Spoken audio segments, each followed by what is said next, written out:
Привет, это Крым Реалии. Меня зовут Сергей Макрушин. Каждую неделю по вторникам в 15:00 по Киеву мы с вами встречаемся в прямом эфире, чтобы обсудить актуальные события, которые происходят в Крыму и вокруг оккупированного Крыма. Начнем мы сегодня со взрывов, которые накануне вечером слышали и видели жители севера оккупированного полуострова.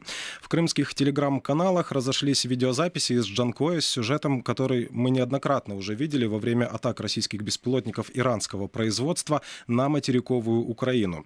Звук мотора в небе, напоминающий работу мопеда, затем автоматные очереди, затем взрыв. Давайте посмотрим. Вон там дым, плохо видно. Дым сверху. Еще. На. Все с вокзала будут хуярить. Он прям рядом лупил. Ай-яй-яй, не в дом хоть попал, а?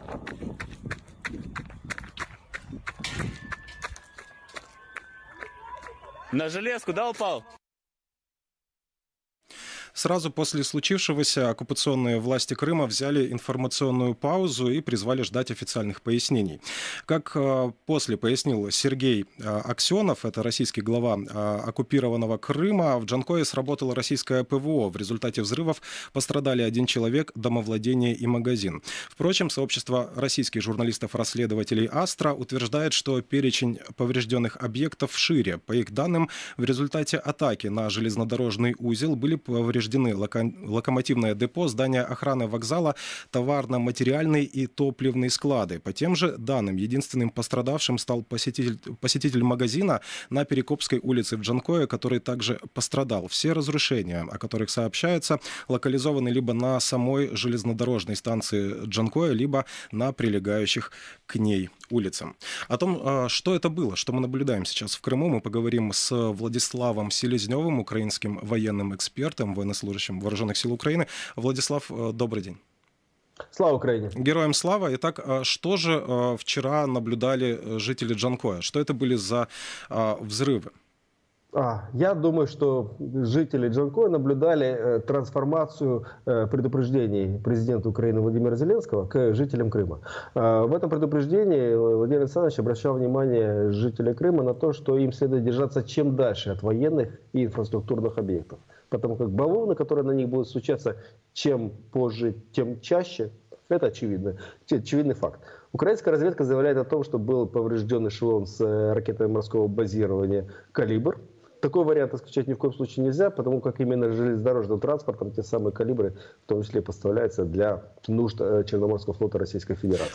Извините, что я перебиваю, просто сразу приведу мнение скептиков, много комментариев, которые говорят о том, что нечего делать морским ракетам, да, корабельного базирования в крымской степи. Вот здесь, может быть, стоит рассказать подробнее о логистике, как в Крыму сейчас устроена эта доставка боеприпасов из России. Итак, железнодорожная ветка, которая идет через Крымский мост. Помним о том, что из 2 железнодорожных линий только лишь одна в настоящее время функционирует, та самая, которая идет через Крымский мост. Далее железнодорожные пути направляются в Джанкой, он является ключевым железнодорожным хабом, и затем поезда движутся в направлении Севастополя, на развилке перед Симферополем могут идти ответвления на Саки и Евпатории. Собственно говоря, это центральный железнодорожный узел, и, соответственно, перевозки железнодорожным транспортом, в том числе и ракет морского базирования, это вполне себе нормальная и привычная процедура. Начнем с того, что военный эшелон за раз способен перевезти порядка 5000 тонн грузов. Обыкновенный грузовик, даже трехосный, с трехосным прицепом, за раз способен перевезти порядка 30 тонн грузов. Поэтому россияне активно используют железнодорожную инфраструктуру. Одна из причин, почему они так активно бьются в районе Угледара, они пытаются оттеснить чем дальше украинские силы обороны от этого населенного пункта, для того, чтобы восстановить затем железнодорожную линию, которая идет из Волновахи в направлении на Мелитополь. Создать резервные пути для перемещения грузов военного значения с помощью железнодорожных путей. Поэтому Ничего удивительного, что ракеты морского базирования оказались в степи посреди Северного Крыма. Они просто перевозились в составе военного эшелона, но не доехали. Тут надо отметить успешную работу украинских разведчиков, которые смогли определить одномоментно, где находится этот груз, в какой точке, и нанести точечный удар с использованием тех самых дронов «Камикадзе». Безусловно, когда мы слышим от российских гауляйтеров, мол, все дроны прилетели по объектам гражданской инфраструктуры, ну, это идиотизм чистой воды, потому как видео, которое вы включали перед нашим с вами диалогом, оно четко подтверждает. Прилет был по Железке. Железка — это железнодорожный вокзал города Джанкоя, соответственно, все взрывы прозвучали там. По части, уничтожены ли были эти ракеты или нет, я всегда традиционно исхожу из следующих соображений. То, что знает двое, знает и свинья. Буквально в ближайшей перспективе мы получим те самые подтверждения успешного применения дронов «Камикадзе» по объектам железнодорожной инфраструктуры, по военным объектам на территории станции Джанкой. То есть происшествие накануне вечером в Крыму может быть подтверждением того, что Украина производит точно такие же дроны, да, похожие дроны, как те, которые летели на материковую часть Украины раньше и сейчас периодически летят. Ну, судя по звуку, у меня вообще вначале сложилось впечатление, что Иран изменил свою концепцию и начинает поставлять дроны «Камикадзе» «Шахед-136», в том числе и для нужд украинских сил обороны. Но, скорее всего, это в определенной степени аналог. Кто именно производитель, пока говорить не готов, нет подтверждений. Но очевидно, что успешность применения, именно массированного применения дронов «Камикадзе», она показала тот самый результат. И очень важный фактор. Россияне так дружно рассказывали о том, что у них самая сильная система ПВО над Крымом, что в очередной раз обгадились. И еще один вопрос не могу не задать. Если вот посмотреть, да, на то, какую сейчас информационную линию, какой линии придерживаются власти оккупированного Крыма и подконтрольные им медиа, вы уже сказали о том, что они говорят, о том, что это была атака на гражданские объекты. Но вот еще советник Сергея Аксенова и по совместительству директор телекомпании «Крым-24» Олег Крючков утверждает, что дроны якобы были начинены шрапнелью, а целью атаки стали именно гражданские объекты. Вот что можно об этом сказать? По поводу гражданских объектов мы это обсудили. Что касаемо боевой части и поражающей части, не готов говорить, нет у меня подтверждений. То есть любой информации, которая могла бы подтвердить или опровергнуть слова господина Крючкова. В любом случае объект был избран с абсолютной точностью. Военный эшелон, который перевозил ракеты морского базирования «Калибр». Ну а все остальное от Лукаова, ну или от Олега Крючкова. Я благодарю вас за беседу. Напомню, что в нашем эфире был Владислав Селезнев, украинский военный эксперт, полковник Вооруженных сил Украины. Мы продолжаем нашу беседу. И вот важным обстоятельством взрывов в Джанкое стало и то, что оккупированный Крым вот буквально недавно, несколькими днями ранее, в 9-ю годовщину попытки аннексии с неанонсированным визитом посетил российский президент Владимир Путин. Это его первая поездка на оккупированный полуостров с начала полномасштабного вторжения российских войск в Украину. Весь предыдущий год Владимир Путин, судя по сообщениям его пресс-службы, далее Керченского моста не заезжал. Программу этого визита обширной тоже назвать нельзя. Путин приехал в Крым открыть школу искусств и детский центр «Корсунь» в Херсонесе-Таврическом. В этот же день пресс-служба Кремля опубликовала видео поездки Путина в оккупированный Мариуполь. Мы посмотрим эти кадры, вот они сейчас на ваших экранах, где российский вице-премьер Марат Хуснуллин демонстрировал ему несколько новых домов в городе, разбомбленном российскими войсками. Об этом поговорим с доктором политических наук Иваном Преображенским. Он с нами на связи по телефону. Иван, добрый день. Слышите ли вы студию? Работаем в прямом эфире, могут быть и технические неполадки. Сейчас мы попробуем восстановить связь с Иваном Преображенским. Я напомню, что говорим мы сегодня о взрывах в Крыму, о недавнем приезде на территорию Крыма Владимира Путина, куда он не решался приехать весь предыдущий год так называемой специальной военной операции. А также сегодня в эфире мы еще поговорим о новом статусе Владимира Путина Путина, который теперь разыскивается по ордеру Международного уголовного суда. Поговорим о непосредственно этой истории. Да? Мы знаем, что Владимир Путин подозревается в незаконной депортации украинских детей из захваченных территорий. Вот об этом мы сегодня тоже успеем подробно поговорить. Ну что же, пока мы восстанавливаем связь с нашим собеседником, подсказывают мне в студии, что технические проблемы у нас некоторые сохраняются. Ну что же, есть у нас, кстати, вот этот фрагмент, который... Есть связь. Прошу прощения, наши дорогие радиослушатели. Вот в прямом эфире работаем. Иван Преображенский присоединяется к нашему эфиру, доктор политических наук. Слышите ли вы студию? Нет. Окей, идем дальше. Давайте сейчас перейдем, собственно, к теме нового статуса Владимира Путина, тем более, что с нашим гостем мы ее тоже хотели бы обсудить. И, как я уже говорил, Владимир Путин подозревается в незаконном перемещении детей с захваченных территорий Украины, и в связи с этим очень часто сейчас вспоминают его публичные разговоры с российским уполномоченным по правам ребенка Марией Львовой-Беловой, где они фактически с Владимиром Путиным в прямом эфире решают судьбу украинских детей. Давайте посмотрим фрагмент. Это видео, которое опубликовано на YouTube-канале уполномоченного России по правам ребенка. Есть вопрос там, Владимир Владимирович, я хотела с вами это обсудить. У нас приехало 1090 детей-сирот из разных детских учреждений. И вот как вы считаете, у нас наши российские граждане, они, конечно, с большим сердцем и, в общем, уже выстроились в очередь брать детей. И вот, если вы позволите, я бы продолжила эту работу. Мы сейчас сформировали реестр уже из тех, у кого есть документы, и кого-то, может быть, на временное размещение, кого-то с российским гражданством можно было бы уже устраивать. Да почему только с российским? С любым гражданством.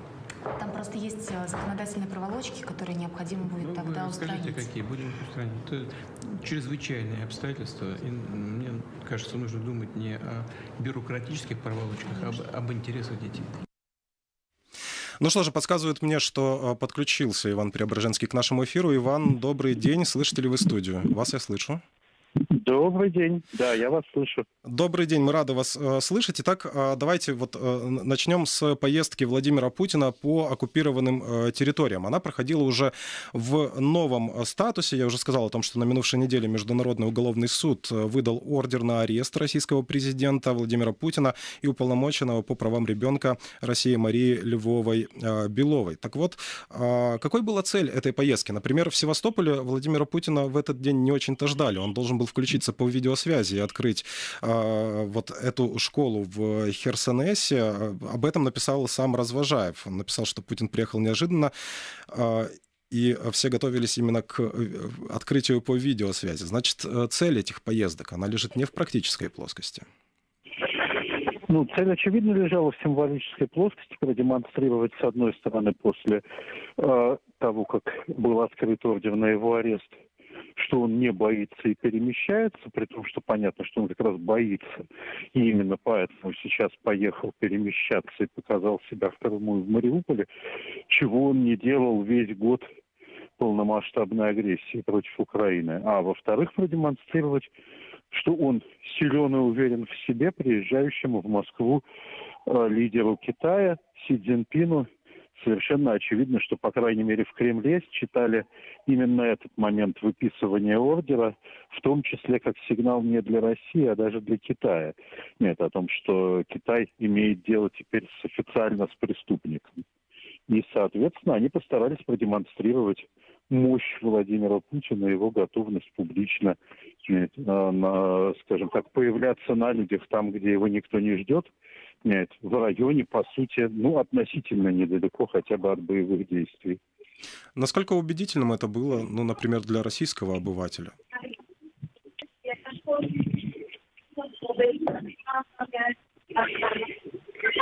Алло? Да. Иван, слышите ли вы студию? Да, я слышу. Да, я говорю, удалось ли вот таким образом перебить информационный эффект от решения Международного уголовного суда для российского обывателя? Я прошу прощения, было прерывание связи. Еще раз можете повторить? Для российского обывателя сыграло ли это какой-то значимый эффект, что Владимир Путин поехал в Мариуполь и на Херсонес? Я думаю, что российскому обывателю, конечно, это показали, но по большому счету российский обыватель вряд ли всерьез фиксировал, что до этого Путин в последнее время никуда не ездил. И таким образом ему никаких особенных сигналов в этой ситуации послано не было. Ну, Херсонес для российского обозревателя, любого среднего обывателя, в общем, Херсонес не имеет такого сакрального значения, какой Путин пытается в него вложить, и какое пытается вложить его окружение, которое явно рассчитывает на построение там какого-то Диснейленда под Севастополем, Херсонеса номер 2, заработать большие деньги. То же самое касается Мариуполя, но тут все-таки немножко в большей степени это ориентировано на российского обывателя. Недаром там Марат Хуснуллин демонстративно говорит фразу о том, что якобы украинцы сами обстреливали город. Очевидно, что тут они все-таки пытались пропагандистский месседж к этому добавить. Что можно сказать о том, в какой обстановке проходят нынешние визиты Владимира Путина на оккупированные территории, особенно сравнить с тем, как выглядели его поездки в Крым в первые годы оккупации полуострова? Мы сейчас можем показать это сравнительное видео. В 2014 году в Севастополе на День Победы приехал Путин, там встречала его огромная толпа, и он общался с населением города, а сейчас мы видим совершенно другую картинку. Вот о чем говорит нам эта разница? Ну, по сути дела, он как самый яркий пример — это визит в Мариуполь даже больше. Как тать в ночи крадется для того, чтобы никто особенно его не заметил, скрыть эту поездку от большинства населения, для того, чтобы не возникло никаких у него проблем с безопасностью, для того, чтобы по нему, по сути дела, не было нанесено удара. Именно этого он, очевидно, в этой ситуации больше всего боялся. То есть он уже не хозяин на этих территориях, даже при том, что он поехал ровно продемонстрировать, что он отхватил еще кусок украинской территории и проложил сухопутный путь в Крым, по которому он якобы и перемещался. Мы не знаем на самом деле, где он там ездил и ездил в реальности. Также не могу не задать вопрос о переговорах с Си Цзиньпином, которые проходят сейчас в Москве. Это трехдневные переговоры, которые начались накануне 20 марта. Ожидается, что главной темой переговоров станет война России против Украины, что подтверждал и сам Путин перед этой встречей в приветственной статье. Руководство Китая еще месяц назад публично представило свой вариант плана завершения войны России против Украины, и Путин уже заявил, что готов его обсуждать с Си Цзиньпином. Чего можно ждать от этих переговоров, по вашему мнению? Ну, я думаю, что от переговоров с первого дня действительно можно ждать, что Китай будет настаивать. Позиция Китая в этом смысле достаточно простая. Китай, с одной стороны, не хотел, чтобы Россия в эту войну ввязывалась, достаточно откровенно давал это Кремлю понять. Кремль его не послушался, и Китай демонстрировал свое неудовольствие. Но и дать разгромить полностью Россию Китай не готов, потому что Россия для него важна в первую очередь все-таки все равно как военный союзник. Чем меньше у нее военных успехов, тем меньше она, конечно, важна, но от этого ядерный, например, российский потенциал никуда не девает. Я благодарю вас за беседу. Я напомню, что с нами на связи был Иван Преображенский. Мы приносим извинения нашим зрителям за технические неполадки. Ну что же, мы работаем в прямом эфире. География, да, где находятся наши собеседники, довольно-таки широка, и иногда связь подводит. Но мы продолжаем работать. В продолжение эфира мы поговорим о движении сопротивления в Крыму. С нами на связи Иван, представитель движения «Желтая лента». В интересах безопасности нашего собеседника мы согласились сохранить его анонимность. Иван, добрый день. Добрый день, добрый.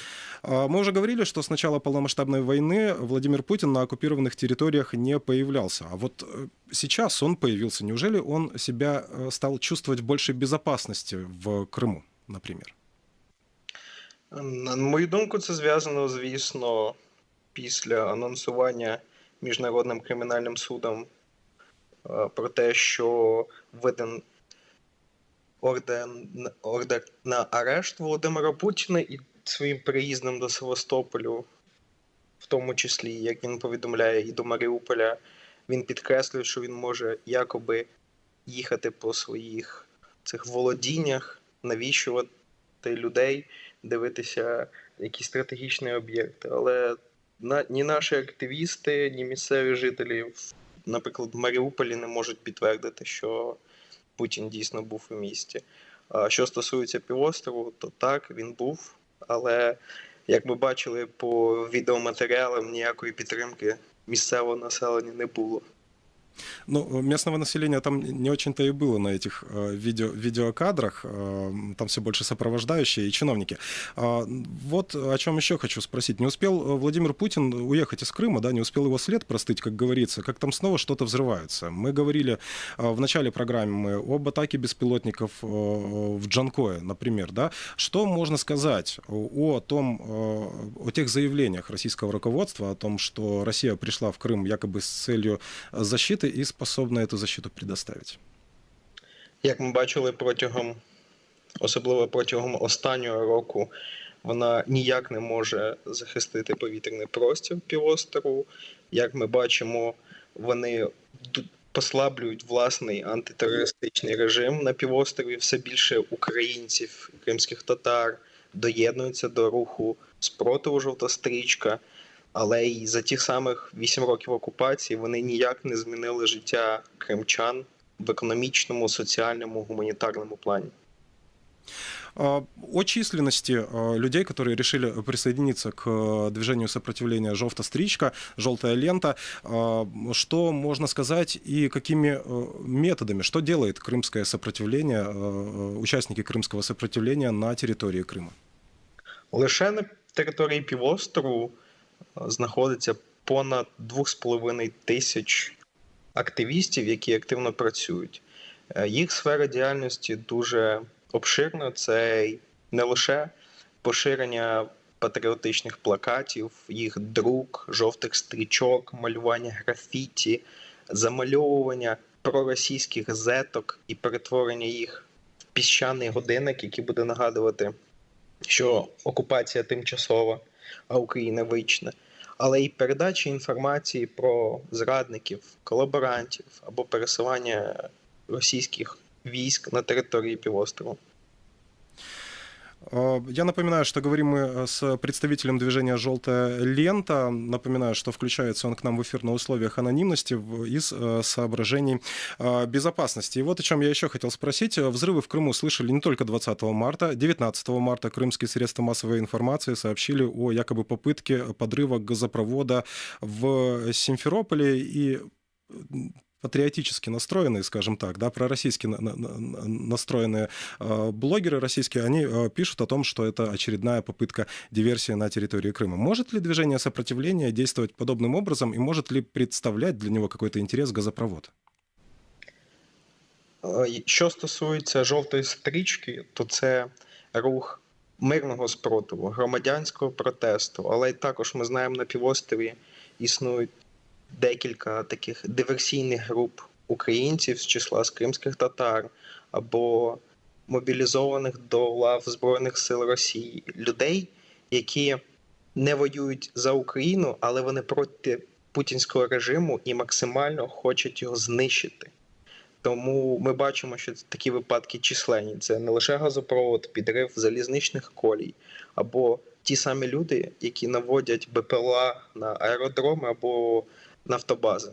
Існують рухи, які працюють над цим, і ми бачимо, що вони лише масштабуються, все більше вибухів, прильотів по території півострову, і це дуже радує проукраїнське населення, яке бачить, що Росія знімає оцю мильну бульбашку інформаційну, що вона всемогуща, їх захищає, і вони розуміють, що і Збройні сили, і українці повернуть цей півострів, і вони будуть зустрічати їх, як, звісно, з караваями і з піснями. Спасибо вам за беседу. Я напомню, что с нами на связи был представитель движения «Желтая лента» Иван. И еще раз напомню, если вы включились в середине нашего разговора, что мы беседовали с ним на условиях анонимности из соображений безопасности. Мы продолжаем наш эфир. Ну что же, далее мы перейдем конкретно к проблеме похищения детей. в тех регионах Украины, до которых смогла дотянуться российская армия и их захватить. С нами на связи Эскендер Бариев, руководитель Крымско-татарского ресурсного центра, который также исследует эту проблему. Эскендер, добрый день. Насколько серьезно, насколько масштабна эта проблема и о каком количестве детей мы можем сегодня говорить, о том, что в отношении этих детей были предприняты вот такие действия, как депортация, принуждение к гражданству или насильное усыновление? Ну, смотрите, когда мы говорим, Крымско-татарский ресурсный центр активно мониторил ситуацию с депортацией детей на новых оккупированных территориях. В первую очередь это Херсонская область, Запорожская область и часть Донецкой области, это Мариуполь. Потому что вот как раз-таки с этих областей, с этих оккупированных территорий детей перевозили на территорию Крыма. Но в первую очередь это, конечно, дети с Херсонской области. И мы одни из первых, которые дали информацию о том, что 1939 детей были перевезены из Херсонской области на территорию Евпатории и размещены в так называемых детских оздоровительных центрах. Далее мы отслеживали все эти процессы, в том числе далее у нас появилась информация, что 48 детей были привезены в Елочку, 34 ребенка были отвезены на территорию Российской Федерации в Анапу. Кроме того, с Генического района были вывезены дети на так называемое оздоровление в Адыгею, потому что Адыгея курирует Генический район. Позже мы узнали, что, оказывается, кроме херсонских детей, там есть дети из Мелитополя, то есть Запорожской области, и дети из Мариуполя, и по сегодняшний день они находятся там. Далее мы узнали о том, что часть детей были вывезены в неизвестном направлении, и те места, так называемые детские оздоровительные центры, там мы их переоборудовали под реабилитационные центры и госпитали для военнослужащих российских. Однако, вот совершенно последняя информация, которая была получена, но до этого мы также имели информацию, что около 300 детей в Евпатории находятся в детском центре или в лагере «Дружба» и «Лучистая». Из этих 300 детей к этим детям приезжают родители, ну, скажем так, которые имеют отношение к Херсону. Это херсонские дети, они находятся в Крыму. Но 50 детей, в отношении которых, скажем, нет родителей на протяжении уже более 4,5-5 месяцев. И в соответствии с российскими законами, если не появятся дети, вернее родители, то они будут лишены родительских прав. И это, конечно же, будет повод для россиян этих детей депортировать на территорию Российской Федерации и, соответственно, там проводить дальнейшую процедуру усыновления. Вот здесь я хочу обратить внимание, что в соответствии с международным гуманитарным правом все-таки нужно различать две категории. Одна категория, когда детей просто могут перевозить на оккупированные территории, но в рамках одной страны, это один подход, и к такой ситуации одно отношение у международного права гуманитарного, а когда речь идет, что детей вывозят на территорию другого государства в целом, то это уже депортация, и здесь уже совершенно другое отношение. Поэтому мы, когда собирали и давали полную информацию следователям Международного криминального суда, то, соответственно, конечно, это было очень важно для того, чтобы в дальнейшем в процедуре рассматривания данного дела, и, как вы знаете, 17 марта 2023 года Палата досудебного проваджения выдала ордеры на арест президента Российской Федерации Путина и так званый уполномоченный Российской Федерации по правам детей Марии Львовой-Беловой. А вот тем россиянам, о которых говорила госпожа Львова-Белова на одной из встреч с Владимиром Путиным, фрагмент которой мы только что смотрели, вот она говорит, что россияне в очередь выстраиваются за тем же, чтобы усыновить украинских детей. С точки зрения права, они участвуют в этом нарушении? Да, ну, во-первых, само нарушение в том, что дети вывозятся незаконно, дети другого государства вывозятся незаконно на территорию и другого государства. Это во-первых. Во-вторых, когда речь идет об усыновлении, то здесь как раз-таки но это попытка ассимиляции, попытка стирания идентичности. И, соответственно, конечно же, это попытка, это действие страны колонизатора. И в соответствии с этим мы можем четко говорить, что это как раз-таки элементы геноцида для того, чтобы стереть все, что связано с идентичностью этих детей. И поэтому вот здесь мы и наши юристы Крымско-Татарского ресурсного центра делают акцент на это, учитывая тем более то, что мы знаем, что, скажем, пока ООН не признает действия Российской Федерации на территории Украины геноцидом, при всем том, здесь опять же дальнейшая процедура, когда мы должны на примерах детей, и это один из важнейших элементов, вот попытка вывоза детей и, соответственно, их, скажем, стирание идентичности, это как раз-таки есть один из важных элементов геноцида. Спасибо вам за беседу. Я напомню, что мы говорили с Искандером Бариевым, главой Крымско-Татарского ресурсного центра.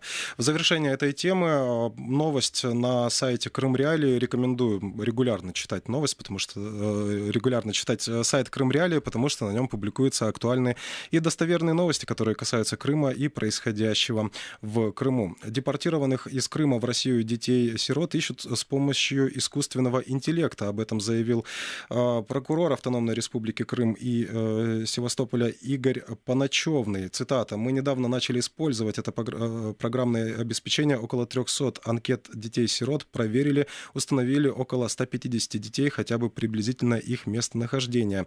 Конец цитаты.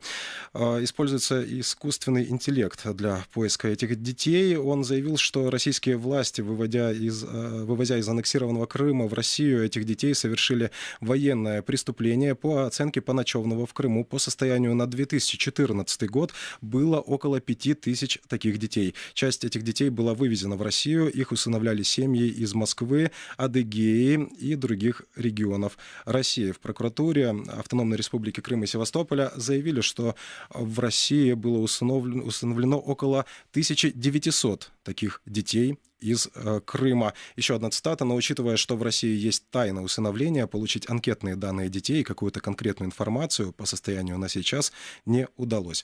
Конец цитаты. Мы будем следить за этой темой и далее. Следите вместе с нами и вы. Регулярно заходите на сайт Крым Реалии. Подпишитесь на канал Крым Реалии в YouTube, чтобы не пропустить наших следующих трансляций и публикации новых материалов. С вами был Сергей Макрушин. Крымчане имеют право знать.